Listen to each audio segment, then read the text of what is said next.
নমস্কার। আজ আমি রান্না করব একদম অন্যরকম একটা রেসিপি। একটুখানি বাঙালিয়ানার ছোঁয়া আর মশলার ঘ্রাণে ভরপুর সর্ষে চিকেন। চিকেন তো অনেকভাবেই রান্না হয়, ঝোল, কাবাব, কড়াই, রেজালা কিংবা কষা। কিন্তু আজ আমি এই চেনা উপাদানটিকে সাজিয়ে তুলব একেবারে বাঙালি ঘরের সর্ষের ছোঁয়ায় এক নতুন রূপে। এই রেসিপিতে থাকবে বাটানো কালো ও সাদা সর্ষে, কাঁচা লঙ্কার টান, সর্ষের তেলের গন্ধ আর চিকেনের কোমল স্বাদ। যেন এসব মিলিয়ে মনে হয় জামাই ষষ্ঠীর রাজকীয় আয়োজন। তো চলুন আর দেরি না করে দেখে নিই কীভাবে সহজ উপায়ে বানিয়ে ফেলতে পারি এই স্পেশাল সর্ষে চিকেন। বাজার থেকে 250 গ্রাম চিকেন নিয়ে এসে ভালো করে ধুয়ে ছোট ছোট টুকরো করে নেব।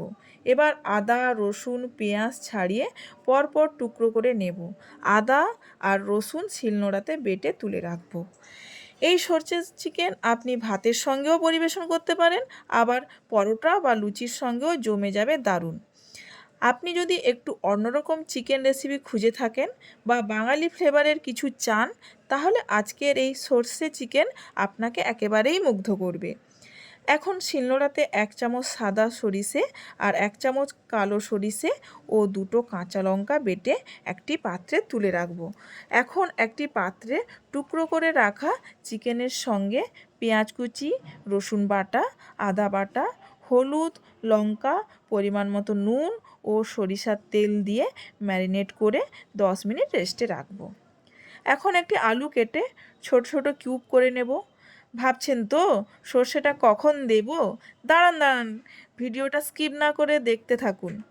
এখন একটি কড়াই নিয়ে তাতে অল্প তেল দিয়ে ম্যারিনেট করা চিকেন ও আলুটা দিয়ে দেব এবং একটু নেড়ে ঢাকা দেব।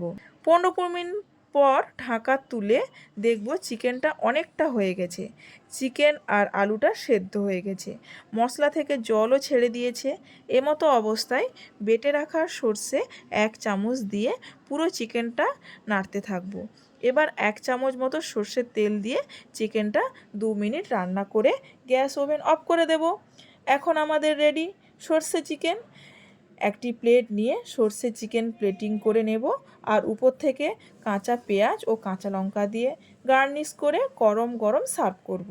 দেখুন চিকেনটা কতটা জুসি হয়েছে, দেখতেও দারুণ হয়েছে। আপনারা এইভাবে বানিয়ে দেখুন, কথা দিচ্ছি খেতে খুব ভালো হবে।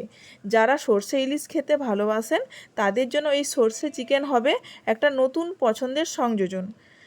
সবাই ভালো থাকবেন, সুস্থ থাকবেন, টাটা।